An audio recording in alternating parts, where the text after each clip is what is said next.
ہمارا سیرت کا چوتھا درس ہے۔ اس سے قبل آپ صلی اللہ علیہ وسلم کی ولادت سے پہلے کے مختصر حالات، پھر آپ صلی اللہ علیہ وسلم کی پیدائش کے وقت کے حالات، پھر آپ صلی اللہ علیہ وسلم کی رضاعت، دودھ پینا، پھر حضرت حلیمہ کے گھر جانا، پھر وہاں سے واپس آنا، والدہ کی آغوش میں، اور پھر والدہ کی وفات، پھر دادا کی آغوش میں جانا، پھر آپ صلی اللہ علیہ وسلم کے دادا کی وفات، پھر چچا کی پرورش میں جانا، اور پھر آپ کی شادی حضرت خدیجہ الکبریٰ رضی اللہ تعالیٰ عنہا سے ہونا، بیت اللہ کی تعمیر اور دیگر اپنی قوم کے فیصلوں میں شریک ہونا، اور اس کے بعد آپ صلی اللہ علیہ وسلم کو تنہائی اور خلوت کو پسند فرمانا۔ یہاں تک ہمارا پچھلا درس ہو چکا تھا۔ آج ہم اس سے آگے چلیں گے اللہ کی توفیق کے ساتھ۔ رسول اللہ صلی اللہ علیہ وسلم ارشاد فرماتے ہیں کہ ثم حبب الی الخلاء، پھر مجھے تنہا رہنا زیادہ اچھا لگنے لگا، لوگوں سے دور رہنا مجھے زیادہ محبوب ہونے لگا، چونکہ لوگوں میں وہ لوگ تھے جو غریبوں پر ظلم کرتے تھے اور مسکینوں کے اوپر زیادتیاں کیا کرتے تھے، اور غلاموں کو تو کوئی انسان سمجھنے کے لیے تیار نہ تھا۔ جب یہ حالات تھے، آپ صلی اللہ علیہ وسلم کو ان لوگوں سے الگ رہنا پسند آیا، چنانچہ آپ صلی اللہ علیہ وسلم ام المومنین حضرت خدیجہ الکبریٰ رضی اللہ تعالیٰ عنہا سے کھانے پینے کا سامان لے جاتے اور آپ غار حراء میں تشریف لے جاتے۔ رسول اللہ صلی اللہ علیہ وسلم فرماتے ہیں کہ نبوت کی ابتدا مجھے سچے خوابوں سے ہوئی ہے۔ جو چیز میں خواب میں دیکھتا وہ صبح حقیقتاً واقعہ سامنے آ جاتا، تو مجھے بڑا تعجب ہوتا کہ یار یہی اسی طرح کی بات تو میں نے رات کو خواب میں دیکھی ہے، صبح بالکل وہ بات پوری ہو گئی۔ پھر اسی طرح آپ صلی اللہ علیہ وسلم فرماتے ہیں کہ کئی دفعہ میں جا رہا ہوتا تو ایسے ایک آواز سنائی دیتی، میں دیکھتا بندہ کوئی نہیں ہے، تو پھر میں غور کرتا تو کوئی پتھر مجھے سلام کر رہا ہوتا، جیسا کہ صحیح حدیث میں ہے۔ آپ صلی اللہ علیہ وسلم فرماتے ہیں کہ میں مکہ میں اب بھی اس پتھر کو پہچانتا ہوں جو نبوت سے پہلے مجھے سلام کیا کرتا تھا۔ اس طرح پتھر آپ کو سلام کرتے، درخت آپ صلی اللہ علیہ وسلم کو سلام کرتے۔ آپ فرماتے پہلے تو مجھے سمجھ نہ آتی کہ یار یہ آواز کہاں سے آ رہی ہے، پھر مجھے غور کرنے سے پتہ چلتا کہ یہ درخت سلام کر رہے ہیں یا پتھر مجھے سلام کر رہے ہیں۔ بہرکیف آپ غار حراء میں تشریف فرما تھے، اور غار حراء میں علماء فرماتے ہیں 3 قسم کی عبادت آپ صلی اللہ علیہ وسلم کیا کرتے تھے۔ نمبر 1 لوگوں کی ہدایت کی فکر، نمبر 2 بیت اللہ پر نظر، اور نمبر 3 اللہ کا ذکر۔ چونکہ غار حراء میں جہاں آپ بیٹھتے تھے وہاں بیت اللہ سامنے نظر آتا تھا، اسی طرح اللہ کا ذکر تو آپ کیا کرتے تھے۔ اس کے علاوہ چونکہ خاص عبادت کے احکامات تو نہ تھے نا، بس یہی عبادت تھی آپ صلی اللہ علیہ وسلم کی۔ ایک دن اللہ کے نبی فرماتے ہیں کہ میں اسی طرح غار حراء میں مصروف عبادت تھا، اور یہ رمضان کا آخری عشرہ تھا، اور صبح کی پو پھوٹنے والی تھی، یعنی بالکل صبح سویرے کا وقت ہونے والا تھا جس وقت ہم سحری کا روزہ بند کرتے ہیں، بس تقریباً یہ والا وقت تھا کہ میں بڑا حیران ہوا کہ میرے پاس آسمان سے روح الامین جبرائیل امین آئے انسانی صورت میں۔ پہلے تو ان کے آنے نے مجھے حیران کیا، تعجب میں ڈالا کہ یہ عجیب شخص ہے جیسے اوپر سے آ رہا ہے، اور سیدھا غار میں آیا اور آپ صلی اللہ علیہ وسلم کے پاس جا کر کہا اقرأ، آپ پڑھیں۔ اور بعض روایات میں آتا ہے کوئی ایک ریشم تھا، اس کے اوپر کچھ آیات لکھی ہوئی تھی، واللہ تعالیٰ عالم۔ برکت کہا اقرأ، آپ پڑھیں۔ آپ نے فرمایا ما انا بقارئ، میں تو پڑھا ہوا نہیں ہوں، میں کیسے پڑھوں؟ تو جبرائیل علیہ السلام نے آپ کو بغل میں لیا اور بھینچا، دبایا، اتنا زور سے دبایا کہ اللہ کے نبی فرماتے ہیں مجھے تکلیف محسوس ہوئی، پھر چھوڑا، پھر کہا اقرأ، میں نے پھر وہی جواب دیا بھئی میں کیسے پڑھوں، میں پڑھا ہوا نہیں ہوں۔ پھر دوبارہ انہوں نے پکڑا، پھر دبایا، اور پہلی دفعہ سے بھی زیادہ سخت دبایا، پھر کہا جی اقرأ، میں نے پھر وہی جواب دیا، پھر تیسری دفعہ جناب اور زیادہ سخت دبایا، اور پھر کہا اقرأ بسم ربک الذی خلق خلق الانسان من علق اقرأ وربک الاکرم الذی علم بالقلم علم الانسان ما لم یعلم، پڑھ اپنے رب کا نام لے کر پڑھ جس نے انسان کو جمے ہوئے خون سے پیدا کیا، اور پھر انسان کو قلم کے ذریعے علم سکھایا جو وہ نہیں جانتا تھا۔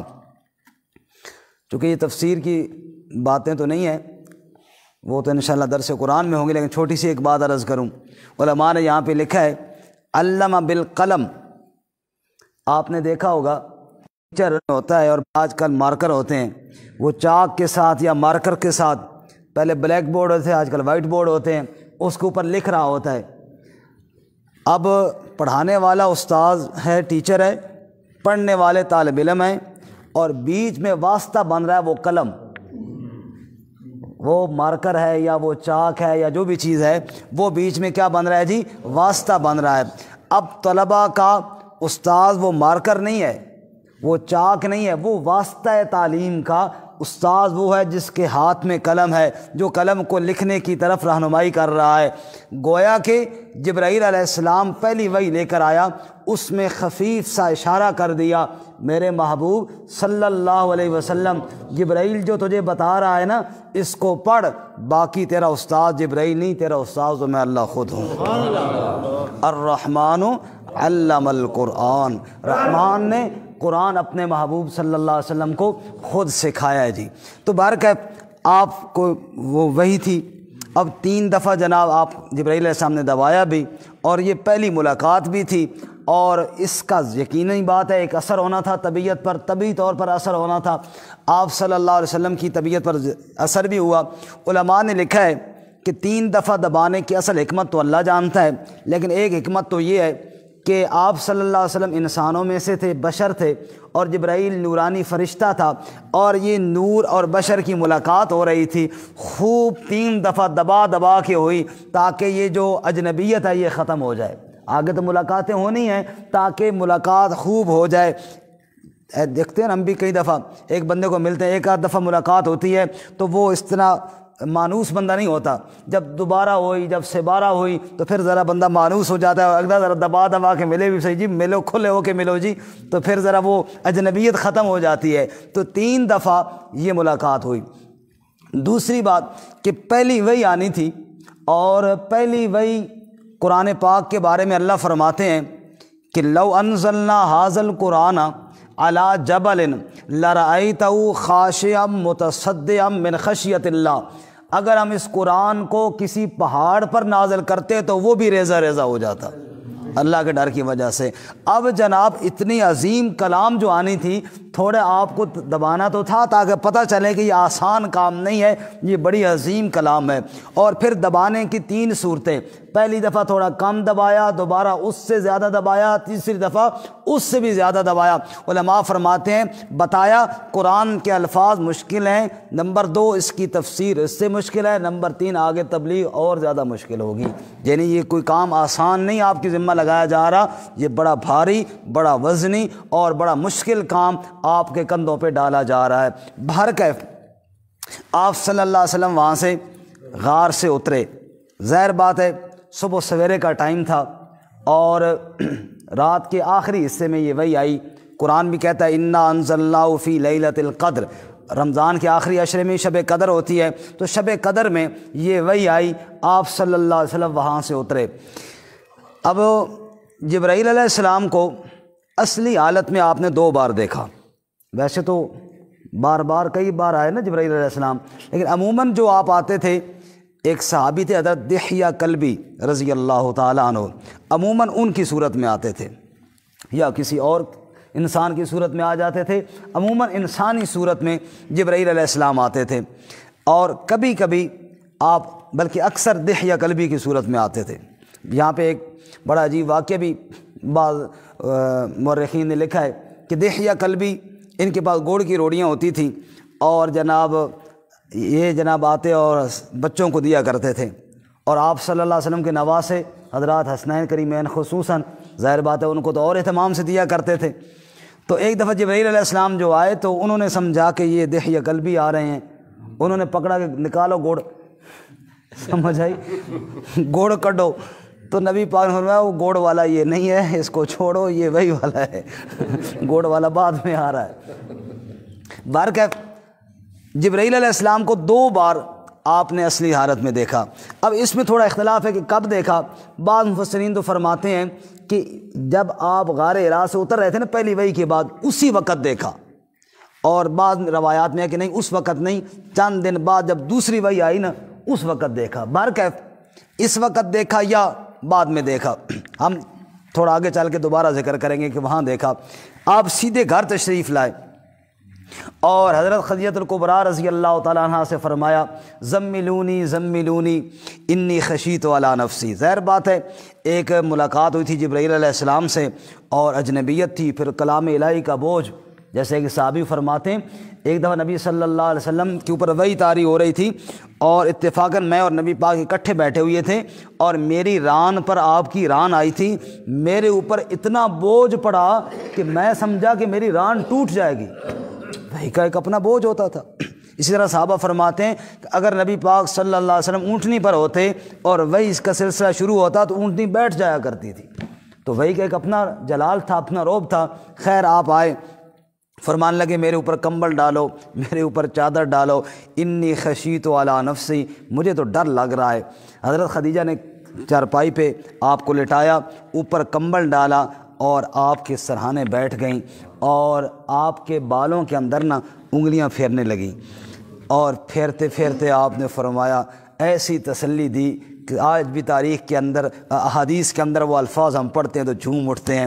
سننا ذرا اماں جان نے کیا فرمایا اور جو ساری زندگی نبی پاک یاد کرتے تھے۔ آپ نے فرمایا خدیجہ خدیجہ تھی، اس نے مجھے اس وقت تسلی دی تھی جب مجھے کوئی تسلی دینے والا نہیں تھا۔ سبحان اللہ۔ حضرت خدیجہ نے آپ کے بالوں میں ہاتھ پھیرا اور فرمانے لگی آپ کیوں ڈرتے ہیں جی؟ کلا واللہ لا یخزیک اللہ ابدا، کچھ بھی نہیں ہوگا اللہ کی قسم، لا یخزیک اللہ ابدا، اللہ کبھی آپ کو رسوا اور پریشان نہیں کرے گا۔ کیوں؟ انک لتصل الرحم وتحمل الکل وتکسب المعدوم وتقرئ الضعیف وتعین علی نوائب الحق، آپ بے سہاروں کا سہارا بنتے ہیں، یتیموں کی آپ کفالت کرتے ہیں اور بے سہاروں کا جن کا کوئی کمانے والا نہیں ہوتا آپ کمائیاں کر کر کے ان کے یہاں کھانا پہنچاتے ہیں، مہمان نوازیاں آپ کرتے ہیں، سچی بات آپ کیا کرتے ہیں۔ جس بندے کے اندر یہ صفتیں ہوں اللہ اس بندے کو کبھی رسوا نہیں کرتا۔ سبحان اللہ، کیا خوبصورت تسلی کے الفاظ فرمائے اور ایسے الفاظ کیے کہ آپ کی سیرت کا نقشہ بھی اس میں بیان کر دیا۔ سبحان اللہ، رضی اللہ تعالی عنہ۔ پھر آپ کو تسلی دیتے دیتے ورقہ بن نوفل کے پاس لے کر گئیں جو ان کے چچیرے بھائی تھے اور تورات انجیل کے عالم بھی تھے، ان کے پاس لے کر گئیں کہ آپ ذرا سنیں اپنے بھتیجے کی بات، یہ کیا کہہ رہے ہیں۔ آپ صلی اللہ علیہ وسلم نے ساری بات سنائی تو ورقہ نے کہا اللہ کی قسم یہ تو وہی فرشتہ ہے جو موسیٰ علیہ السلام کے پاس وحی لے کر آتا تھا۔ پھر ورقہ کی آہ نکلی اور اس نے کہا کاش میں اس وقت زندہ ہوتا اور صحت مند ہوتا، میں تو بوڑھا ہو چکا ہوں، کاش میں صحت مند ہوتا، جوان ہوتا کہ جب یہ قوم آپ کو یہاں سے نکالے گی نا تو کاش میں بھی آپ کا رضاکار ہوتا اور آپ کا خدمتگار ہوتا اور آپ کا ساتھ دیتا۔ نبی پاک جب یہ بات سنی تو آپ تڑپ گئے کہ مجھے نکالیں گے؟ نکالا تو اس کو جاتا ہے جس کا کریکٹر غلط ہو، کوئی مسئلہ ہو، مجھے نکالیں گے، مجھے تو صادق اور امین کہتے ہیں۔ تو ورقہ نے کہا میرے بھتیجے یہ بات نہ کہے، تیری صداقت پہ کوئی شک نہیں ہے، لیکن جو بھی اللہ کا پیغام لے کر آیا لوگوں نے شہر سے نکالا ہے اس کو، اور تیری قوم والے بھی نکالیں گے تجھے۔ خیر آپ واپس تشریف لائے، ظاہر ہے کچھ وقت کے بعد وہ کیفیت تھوڑی کم ہو گئی اور چند دنوں کے لیے وہی پھر کوئی نہ آئی، وہی کا سلسلہ بند ہو گیا۔ اس میں علماء نے حکمت یہ بھی لکھی ہے کہ ظاہر بات ہے چند دن گزر جائے نا تو پھر انسان کو پھر شوق ہوتا ہے، ایک ڈر اپنی جگہ پر ساتھ شوق بھی ہوتا ہے کہ یار وہ پتہ نہیں وہ پھر نہ آ جائے۔ جب کچھ دن نہیں آتے تو پھر شوق بڑھتا ہے کہ جناب پھر آئیں۔ اتنے میں آپ صلی اللہ علیہ وسلم کو وہ شوق تھوڑا بہت پھر بڑھنے لگا اور پھر آپ دوبارہ غار حرا میں جانا شروع بھی ہو گئے۔ آپ نے پھر غار حرا میں جانا شروع فرما دیا اور جبرائیل علیہ السلام کا ایک ملاقات کا اشتیاق اور شوق وہ بھی بڑھنے لگا کہ چند دنوں بعد پھر وہی آئی۔ دوسری وہی سورۃ المدثر کی آیات ہیں، یا ایھا المدثر، اے کمبل اوڑھ کر سونے والے، چادر تان کر سونے والے میرے محبوب، قم فانذر، اٹھو اٹھو اور ڈراؤ، سونے کے دن اب گئے، اب تو اٹھنے کے دن آ گئے، وَرَبَّكَ فَكَبِّرْ، اپنے رب کی کبریائی بیان کر، وَثِيَابَكَ فَطَهِّرْ، اپنا لباس کپڑے پاک رکھ، وَالرُّجْزَ فَاهْجُرْ، گندگیوں کو دور کر دے میرے محبوب صلی اللہ علیہ وسلم۔ اب یہ دوسری وحی تھی، اور اسی وحی کے بارے میں اکثر مورخین لکھتے ہیں کہ آپ دوبارہ جب غار حرا سے اتر رہے تھے تو آپ فرماتے ہیں میں کیا دیکھتا ہوں، وہی فرشتہ جو ابھی غار میں میرے پاس آیا تھا اور مجھے یہ سنا رہا تھا، وہ جناب ایک کرسی پر بیٹھا ہوا ہے، سر آسمان پہ، پاؤں زمین پہ ہیں، پر کھولے ہوئی ہیں، ایک مشرق کی طرف اور ایک مغرب، مشرق مغرب سارا چھپایا ہوا ہے اس میں۔ سورۃ النجم میں فرمایا نا بَلَقَدْ رَأَوْا نَزْلَةً أُخْرَىٰ عِنْدَ سِدْرَةِ الْمُنتَهىٰ، دوسری مرتبہ آپ نے سدرۃ المنتہا پہ دیکھا، تو پہلی دفعہ کہاں دیکھا؟ پہلی دفعہ یہاں دیکھا، تو آپ نے وہاں دیکھا کہ تو وہی فرشتہ، اور اتنا بڑا فرشتہ، اتنا بڑا۔ آپ صلی اللہ علیہ وسلم، بعض روایات میں آتا ہے کہ وہ دیکھ کر نا ایسی آپ کی حالت ہو گئی جیسے بندہ بے ہوش ہوتا ہے، فوراً جبرائیل سامنے آئے، انہوں نے کہا السلام علیکم، آپ اللہ کے رسول ہیں، یہ اللہ کا کلام ہے اور میں جبرائیل اللہ کا فرشتہ ہوں۔ سبحان اللہ۔ خیر، اس کے بعد آپ صلی اللہ علیہ وسلم تشریف لائے، سبحان اللہ، یہاں سے نبوت کی ابتدا ہوئی، اور پھر آگے دیکھنا کہ پہلے امتی کون بن رہے ہیں۔ سبحان اللہ۔ آپ صلی اللہ علیہ وسلم پر جو پہلے ایمان لائے نا، وہ 4 لوگ ہیں۔ عورتوں میں حضرت خدیجہ الکبریٰ رضی اللہ تعالیٰ عنہ، بڑے مردوں میں حضرت ابو بکر صدیق رضی اللہ تعالیٰ عنہ، غلاموں میں حضرت زید رضی اللہ تعالیٰ عنہ، اور بچوں میں حضرت علی المرتضیٰ رضی اللہ تعالیٰ عنہ۔ یہ 4 بندے ایمان لائے۔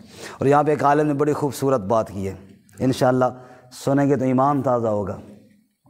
فرماتے ہیں، ساتھ دلچسپ بات بھی ہے، لطیفے کا لطیفہ بھی ہو جائے گا اور انشاءاللہ ایمان بھی تازہ ہو جائے گا۔ فرماتے ہیں جی میاں صاحب، بندہ جتنا مرضی نیک بن جائے نا، بیوی نہیں مانتی اس کو، بیوی جو مرضی ہو جائے، اللہ کا ولی بن جائے، اپنا تجربہ ہے نا۔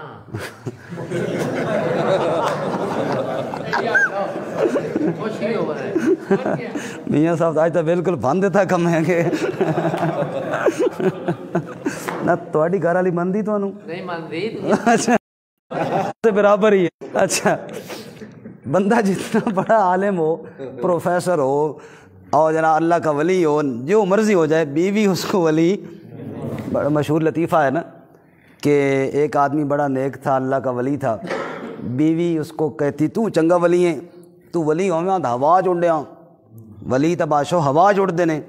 اس نے دعا مانگی، یا اللہ تیرے لیے کوئی ہوا میں اڑانا مشکل تو نہیں، ایک دن مجھے اڑا دے، ظالم کا منہ تو بند ہو۔ اللہ نے دعا قبول کر لی، وہ جناب اڑ پہ بزرگ جی، اڑتے اڑتے گھر کے اوپر سے گزرے۔ اب ان کی ذہن میں یہ تھا کہ آج تو ماشاءاللہ جب گھر جاؤں گا تو بڑی عزت ہوگی، وہ پہلے سے زیادہ گرم، تو آیا بڑا ولی بنا، آج ولی میں دیکھا اڑتا اڑتا جا رہے سی، سکھا کرما لی وہ میں ہی ہیں، وہ میں ہی تھا، سکھا تو سکھا جی میں سکھتا ہوں، ڈنگا ڈنگا اڑنا پہ صحیح نہیں اڑیا تو۔ بیوی کہاں مانتی ہے؟ اسی طرح جوانی کا جو یار اور دوست ہوتا ہے وہ بھی نہیں مانتا انسان کو، کیونکہ یاروں کی باتیں یاروں سے چھپی ہوئی نہیں ہوتی، اس کو پتہ ہوتا ہے کہ بڑا نیک بنتا ہے، وہ پتہ ہے مجھے وہی ہے نا، تو انہیں فلاں موقع پہ تو انہیں یہ کام کیا تھا۔ تو جوانی کے یار وہ نہیں مانتے، چاہے بندہ توبہ کر کے اللہ کو منا ہی لے، لیکن جوانی کے دوست نہیں مانتے۔ اسی طرح جو گھر کے خادم ہوتے ہیں، ملازم ہوتے ہیں، ان کو اکثر مالکوں سے شکایت رہتی ہے، او جی صاحب بڑے چنگے نے، باہر لوگوں نال تے بڑے چنگے نے، میں نے تو ہر وقت ڈانٹتے ہی رہندے نے، ان کو شکایت ہوتی ہے، وہ نہیں مانتے۔ اور بچے تو ہوتے بچے ہیں، لیکن میرے نبی کی کتنی پاک زندگی تھی کہ آپ پر سب سے پہلے ایمان لائی تو بیوی ایمان لائی ہے۔ آپ نے فرمایا میں نبی ہوں، تو بیوی نے کہا واقعی میں مانتی ہوں کہ جیسا شوہر میرا ہے نا، یہ نبی ہو سکتا ہے، کوئی عام بندہ نہیں ہو سکتا۔ جوانی کے یار نہیں مانتے، میرے نبی کی جوانی کا یار ابو بکر صدیق پہلی دفعہ اللہ کے نبی فرماتے ہیں میں نے جس پر بھی اسلام پیش کیا اس نے آگے کوئی دلیل مانگی سوائے ابو بکر کے۔ جب میں نے کہا ابو بکر مجھے اللہ نے نبی بنایا تو ابو بکر نے کہا لا الہ الا اللہ محمد الرسول اللہ۔ دیر ہی نہیں لگائی، کیونکہ وہ جانتا تھا اتنا پاک کریکٹر اور اتنی خوبصورت سیرت یہ اللہ کے نبی کے علاوہ کسی کی نہیں ہو سکتی۔ گھر کا ملازم زید رضی اللہ تعالیٰ عنہ، لوگوں کے غلام اپنے مالک کا نام سننا نہیں پسند کرتے، ان کے مظالم سے اتنے تنگ آئے ہوئے تھے، اور میرے نبی نے نبوت کا دعویٰ کیا، میرے نبی کا غلام زید پہلا کلمہ پڑھنے والا ہو گیا، سبحان اللہ۔ اور آپ کے گھر میں آغوش میں پرورش پانے والا بچہ علی المرتضیٰ، علی کی قسمت کے بھی کیا کہنے، اس نے پرورش نبی کی گود کے اندر پائی، سبحان اللہ سبحان اللہ۔ علی کی بھی قسمت کے کیا کہنے، پھر پہلے علی ایمان بھی لے کر آیا۔ تو یہ 4 لوگ وہ تھے جو پہلے ایمان لائے۔ تاہم اس کے بعد آگے سلسلہ جاری ہوا، لیکن خفیہ طور پر، جزاک اللہ، انفرادی طور پر دعوت چل رہی ہے جی، کبھی کس کو دے رہے ہیں کبھی کس کو دے رہے ہیں، یہ حضرات بھی دے رہے ہیں، لیکن عام طور پر اعلانیہ وہ دعوت عام نہ تھی۔ یوں 3 سال گزر گئے، پھر آیت نازل ہوئی جی وَأَنذِرْ عَشِيرَتَكَ الْأَقْرَبِينَ، اے میرے محبوب صلی اللہ علیہ وسلم اب اپنے رشتہ داروں کو ذرا ڈرائیے کھل کر، ان کو ذرا بتائیے۔ اب ہمیں علی دعوت نہ کریں سب کی، کھانے پہ بلاتے ہیں، کھانے کے بھی بڑے فضائل ہیں نا، اس لیے آج انشاءاللہ آخر میں ہوگا کھانا بھی، اس کے بھی بڑے فضائل ہیں، اور یہ بھی سنت طریقہ ہے نا، آپ نے کہا کھانا بھی۔ تو خیر حضرت علی رضی اللہ تعالیٰ کو آپ نے بھیجا، رشتہ داروں کو دعوت دی، چونکہ اکا دکا خبر تو پہنچ چکی تھی نا آپ کی کہ یار آپ صلی اللہ علیہ وسلم اس طرح، اس طرح کھل کے دعوت تو نہیں تھی، لیکن چلو کانوں کان کسی نہ کسی ذریعے سے خبر تو پہنچی ہوئی تھی سب کو جی۔ اب جناب حضرت علی رضی اللہ تعالیٰ فرماتے ہیں کہ پہلی دفعہ جب برادری اکٹھی ہوئی نا تو ابو لہب نے اپنی باتیں جناب چپ ہی نہ کی، بعض لوگ ہوتے ہیں نا ہمیں مارتے رہتے ہیں، وہ اپنی مارتا رہا، آپ صلی اللہ علیہ وسلم کو بات کرنے کا موقع ہی نہ دیا اس نے۔ آپ نے علی پھر دعوت کرتے ہیں، اس ظالم نے تو موقع ہی نہیں دیا، پھر دعوت دی، پھر آپ صلی اللہ علیہ وسلم نے وہاں بات کی اور بتایا کہ دیکھو مجھے اللہ تعالیٰ نے عظیم منصب عطا فرمایا ہے، آپ میری برادری کے لوگ ہو، تو کیا خیال ہے اس کام میں میرا ساتھ دو گے؟ تو کھانا تو سب کھا چکے تھے، لیکن جواب کسی نے نہ دیا سوائے حضرت علی رضی اللہ تعالیٰ عنہ کے۔ علی اگرچہ عمر میں چھوٹے تھے، کہا بھی انہوں نے کھڑے ہو کر کہ اللہ کے نبی شاید آپ کے رشتہ داروں میں جو یہاں بیٹھے ہیں میں اس وقت سب سے شاید چھوٹا ہوں، لیکن اس عظیم منصب میں میں آپ کا ساتھ دوں گا۔ برادری والے ہم سے بھی دیکھو بھائی بچہ ہے یہ کہتا ہے میں ساتھ دوں گا، لیکن حضرت علی نے بڑے دھڑلے کے ساتھ بات کی اور اس بات کو نبھایا بھی، آخری دم تک اللہ کے نبی کا ساتھ دیا بھر کر۔ خیر اس کے بعد پھر آپ نے کوہ صفا پہ اکٹھا کیا سب کو، سبحان اللہ۔ عرب کا ایک دستور تھا کہ یوں کپڑا ہلاتے نا، یوں زور سے ایسے ہلاتے، لوگوں کو جمع کرنے کے لیے اشارہ ہوتا، اور جب کوئی خاص اعلان کرنا ہوتا، مثلا کوئی حملہ ہو رہا ہے تو اس وقت کہتے یا صباحا ہو، یوں کپڑا بھی ہلاتے نا، یا صباحا ہو، اکٹھے ہو جاؤ بھائی جناب بڑا حالات خراب ہو گئے ہیں جی۔ آپ صلی اللہ علیہ وسلم نے اسی دستور کے مطابق اس طرح آواز دی، سارے بھاگے بھاگے آئے، پتہ نہیں کیا اہم اعلان ہے۔ آپ جب سب آئے آپ نے سوال کیا هل وجدتمونی صادقا او کاذبا، ایک سوال کا جواب تو دو میری برادری والو، اے میرے شہر والو، 40 سال کا عرصہ میں نے تمہارے اندر گزارا ہے، هل وجدتمونی صادقا او کاذبا، بتاؤ ان 40 سالوں میں کسی نے اگر مجھ سے ایک بار بھی جھوٹ سنا ہو تو بتائے۔ 40 سال اور وہیں پر آپ نے اعلان کیا۔ دیکھیں جہاں پہ بندے نے زندگی کے سال گزارے ہوں نا، وہاں پہ اعلان کرنا آسان نہیں ہوتا، کوئی نہ کوئی بندہ اٹھ کھڑا ہوتا ہے، دوسرے شہر میں جا کے بندہ ولی بن جائے یہ اور بات ہے۔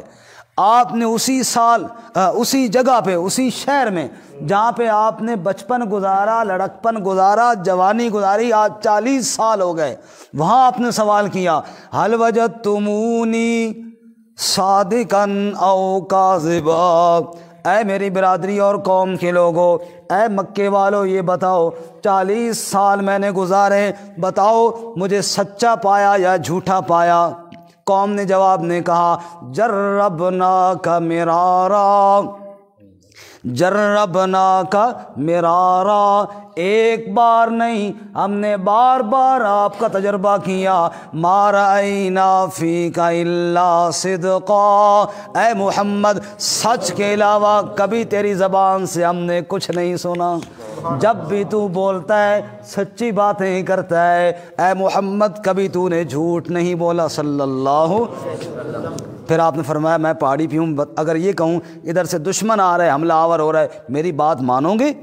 انہوں نے کہا اس وقت لڑائی تو ہماری کسی سے نہیں، دشمن کے آثار تو کوئی نہیں، لیکن اگر تو کہے گا تو ہم مانیں گے، اس لیے ہم کہیں گے ہماری نگاہیں دھوکہ کھا سکتی ہیں، محمد تیری زبان دھوکہ نہیں کھا سکتی صلی اللہ علیہ وسلم۔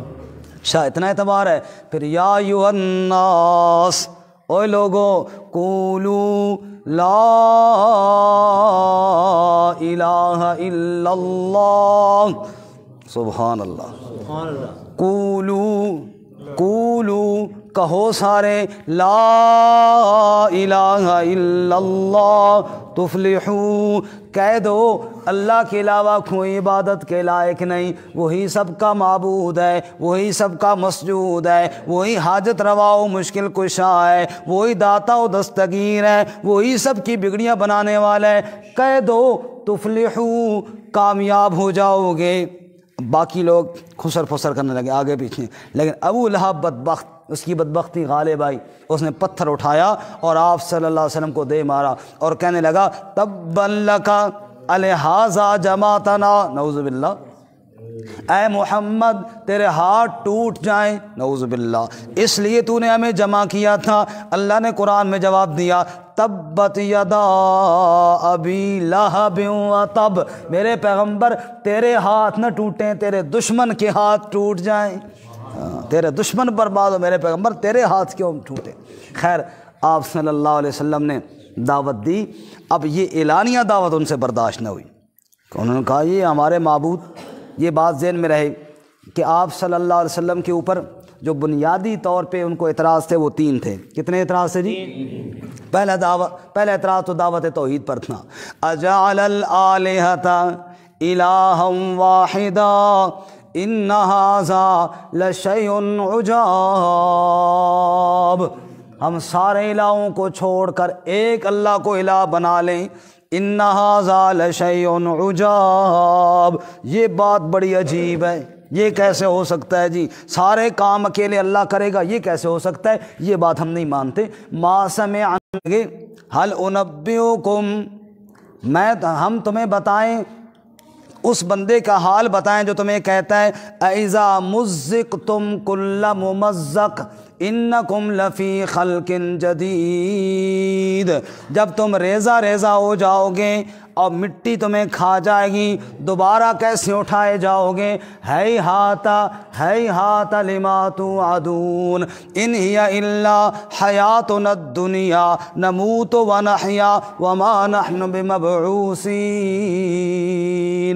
کیسے جب ریزہ ریزہ ہو جائیں گے پھر کیسے اٹھائے جائیں گے، نہ بابا کوئی نہیں اٹھائے جائیں گے، بس یہی دنیا کی زندگی ہے، جیتے ہیں اور مرتے ہیں، مٹی کھا جائے گی پھر کیسے اٹھائے جائیں گے۔ اس کا جواب اللہ نے قرآن میں دیا اور فرمایا قل کونوا حجارۃ او حدیدا او خلقا مما یکبر فی صدورکم، تم پتھر بن جاؤ، تم لوہا بن جاؤ اور کوئی سخت دھات بن جاؤ، پھر بھی اللہ تعالیٰ تمہیں کھڑا کرنے پر قدرت رکھتا ہے۔ سبحان اللہ۔ وَضَرَبَ لَنَا مَثَلًا وَنَسِيَ خَلْقًا قَالَ مَنْ يُحْيِي الْعِظَامَ وَهِيَ رَمِيمٌ، اللہ کہتے ہیں میرے لیے مثالیں بیان کرتا ہے، جیسے ایک بدبخت ہڈی لے کر آیا نا بوسنیدہ، آپ صلی اللہ علیہ وسلم صاحب نے مسل کر کہنے لگا اس کو بھی اللہ دوبارہ زندہ کرے گا، آپ نے فرمایا ہاں کرے گا، اس پر آیت نازل ہوئی وَضَرَبَ لَنَا مَثَلًا، دیکھو میرے لیے مثالیں بیان کرتا ہے، وَنَسِيَ خَلْقًا، اور اپنی تخلیق کو بھول گیا کہ میں نے اس کو کیسے بنایا تھا، قَالَ مَنْ يُحْيِي الْعِظَامَ وَهِيَ رَمِيمٌ، کہتا ہے انسان جب یہ چورا چورا ہو جائیں گی پھر کون زندہ کرے گا، قُلْ يُحْيِي کہ جناب آپ انسانوں میں سے ہیں، ہمارے برادری کے ہیں، آپ رسول بن گئے، ہم نہیں بنے، یہ کیسے ہو سکتا ہے؟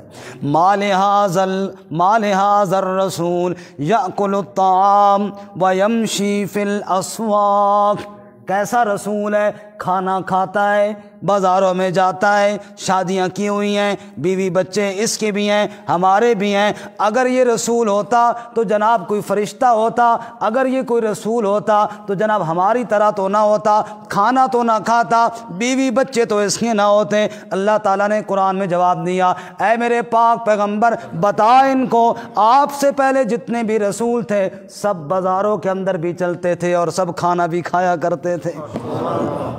جواب دے میرے پاک پیغمبر، ان کو بتا دیں، لو انما فی الارض ملائکہ، اگر زمین میں فرشتے رہتے ہوتے، یمشون مطمئنین لنزلنا علیہم من السماء ملک الرسولا، اگر زمین میں فرشتے رہتے ہوتے ہم بھی آسمان سے فرشتے کو رسول بنا کر بھیجتے، چونکہ زمین میں انسان رہتے ہیں ہم نے۔ اب اس بات پہ بس انشاءاللہ جلدی بات ختم کرتے ہیں جی۔ اب اس پر انہوں نے مختلف حربے کیے آپ کی دعوت کو روکنے کے لیے۔ بنیادی اعتراض تو یہ تین تھے، پھر ایک طریقہ ان کا حربہ یہ تھا کہ آپ کا مذاق اڑاتے، نعوذ باللہ۔ آپ جا رہے ہوتے، اگر کہیں وہ بیٹھے ہوتے سیٹیاں مارتے، تالیاں پیٹتے، کہتے اوہ ہو دیکھو جی نبی جا رہا ہے، نعوذ باللہ من ذالک، یہ ہیں وہ صاحب جی جن کو اللہ نے نبی بنایا ہے، یہ ہیں وہ جی جن کی طرف سے پیغام آتے ہیں، نعوذ باللہ من ذالک۔ یہ باتیں کرتے آپ صلی اللہ علیہ وسلم پر، ظاہر بات ہے آپ کا دکھ تو بڑا ہوتا، اور اس دکھ کا اللہ نے قرآن میں اظہار بھی کیا۔ اللہ نے فرمایا وَلَقَدْ نَعْلَمُ اَنَّكَ يَضِيقُ صَدْرُكَ بِمَا يَقُولُونَ، اے میرے پاک پیغمبر ہم جانتے ہیں جو کچھ وہ آپ کو کہتے ہیں آپ کا دل بڑا دکھی ہوتا ہے۔ اے میرے پاک پیغمبر فَاصْبِرْ عَلَىٰ مَا يَقُولُونَ، آپ صبر کریں جو وہ کہہ رہے ہیں۔ وَسَبِّحْ بِحَمْدِ رَبِّكَ، رب کی تسبیح میں آپ کمی نہ لائیں، رب کی تسبیح جاری رکھیں۔ کبھی مذاق اڑاتے، کبھی آپ کو شاعر کہتے، کبھی آپ کو مجنون کہتے، نعوذ باللہ۔ ابو جہل اور اس کے ساتھی حواری ایک دم کرنے والے کو لے آئے، ایک دم کرنے والے کو لے آئے کہ آؤ جناب دم کرو، نعوذ باللہ معاذ اللہ ان کا کوئی بیماری آ گئی ہے اور کوئی مسئلہ ہو گیا ہے جی، جنات چڑھ گئے ہیں، کوئی ٹھیک نہیں ہو رہا ہے، نعوذ باللہ ایسی باتیں کرتے ہیں۔ دم کرنے والا آئے نبی پاک کے پاس، آؤ جی آپ کو بلا رہے ہیں، دم والا آیا ہوا ہے۔ نبی پاک نے بھی سوچا ہوگا کہ کیسے بے وقوف ہیں، دم تو تمہیں کرنا چاہیے پاگلو، مجھے دم کروا رہے ہو۔ لیکن رب نے کہا اٹھ بام کمر کیا ڈرتا ہے، پھر دیکھ خدا کیا کرتا ہے، تو جا میرے پاک پیغمبر، تو جا پھر دیکھ، تو کوئی اکیلا تو نہیں ہے نا، تیری پیٹھ پر تو میری رحمت کا ہاتھ ہے۔ آپ صلی اللہ علیہ وسلم تشریف لے گئے جی، دم والے صاحب آئے، انہوں نے جناب دم کرنا شروع کیا، جو منتر چنتر ان کو آتے تھے پڑھ پڑھ کے لے مارتے، 4.5 پھونکے مار مار مار مار کے پسینہ پسینہ ہو گئے۔ اللہ کے نبی کو کیا ہونا تھا، جب خوب وہ اپنے پھونکے شوکے مار کے فارغ ہوئے ہیں، آپ نے اوپر دیکھا اور فرمایا اپنا کام پورا کر لیا آپ نے؟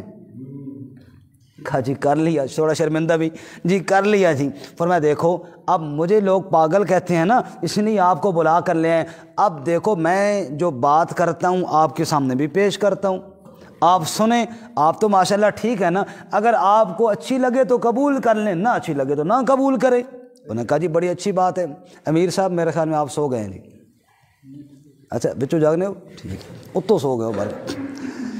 برکت یہ ہوا کہ انہوں نے کہا جی ٹھیک ہے آپ صلی اللہ علیہ وسلم سنائیں، آپ کیا سنانا چاہتے ہیں؟